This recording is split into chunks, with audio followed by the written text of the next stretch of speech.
translated into a mile too far. Armstrong had noticed the discrepancy immediately. Aldrin later said he hadn't and was impressed by his crewmates' alertness. But just 1 second could make all the difference. The rocks below looked terrifying, and the computer was taking Eagle directly into them.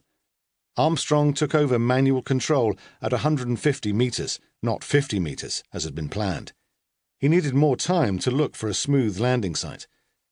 There was only enough fuel for one landing attempt, and that was running out fast. They were flying for their lives. Aldrin was too busy to look out of the window. That was planned. He later said that if it wasn't on the dials, he wasn't looking at it. He was looking upwards and to his left at the radar display with its altitude and rate of descent readings. 350 feet, down at 4. 330, 6.5 down.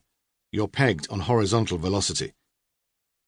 Back in Houston Mission Control, Krantz, in the center console, knew they were close to an abort. He looked to his left where the CAPCON, capsule communicator, Charlie Duke, was sitting. He was the only one who spoke to the astronauts. To Duke's left was Jim Lovell, and to Lovell's left was Fred Hayes. Lovell had been the backup commander, and as such, if Armstrong were to have been injured just before the mission, it would have been him doing the flying now. Fred Hayes was Aldrin's backup. They had the procedures, the checklists, and many documents before them, but most of all, they had simulator experience of the landing. Lowell thought Duke was talking too much, so he tapped him on the shoulder, suggesting fewer words. "Let him do his job," he said. They returned Krantz's glance. There were problems, and fuel was running out.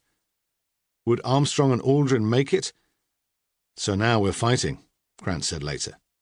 They had been fighting for years, ever since Sputnik shocked the world, and even before that, fighting the technology and the timetable, fighting the politicians and the payroll, fighting the Russians, fighting to land on the moon and be able to take off again and return to Earth. The Apollo moon landings were not just a technical marvel, for to think of them as only a triumph of machines and men, of combustion chambers and computers, is to diminish what was achieved. Think of them as the greatest voyages possible. Think of them as a waypoint in the evolution of our curious, explorative species. Think of them as something far, far above the normality of average human life. Think of them as a hope for our survival. Think of how they will be remembered when our sun is dying. Think of them as a time when for a moment we achieved greatness. All three of the crew of Apollo 11 were born in 1930. All three went into aviation and felt the sky was their natural element. Yet, having faced the danger of the unknown, 386,000 kilometers away from Earth, they did not become friends and rarely saw one another after the mission outside ceremonies. Amiable strangers was how one of them described their relationship.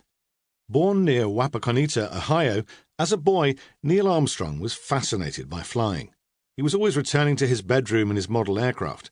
Looking back on his childhood many years later, he said he always designed his own model aircraft and never used kits. They had become, I suppose, almost an obsession with me, he said. Out of school, he took jobs stacking shelves at 40 cents an hour, which he put towards the $9 an hour he needed for flying lessons, and he got his pilot's license before he could drive. It was flat country, and to him the sky seemed more important than the land. His father, Stephen Koenig Armstrong, was an auditor for the Ohio state government, a stable job when the Depression hit. He took Neil for an aeroplane ride when he was just 10 days shy of his 6th birthday. Later, Armstrong said he couldn't remember anything about it, though it obviously made a deep impression. His mother was Viola Louise Engel, a deeply religious woman, though Armstrong said she never preached to the children, who numbered 3, Neil, June and Dean. She was a very able student and was described as inventive, with qualities of concentration and perseverance. It was said she longed to be a missionary and journey to distant lands. All of these qualities she passed on to her son. At 17, he began studying aeronautical engineering at Purdue University and joined a scheme called the Holloway Plan, which was 2 years of study, 2 years of flight training, and a year of service in the U.S. Navy. He was called up to the Navy in January 1949, and during the Korean War flew 78 combat missions in Panther jets flying off the carrier Essex. He won 3 air medals. He was released from active duty in August 1952, but remained in the reserves. He'd decided to become an experimental test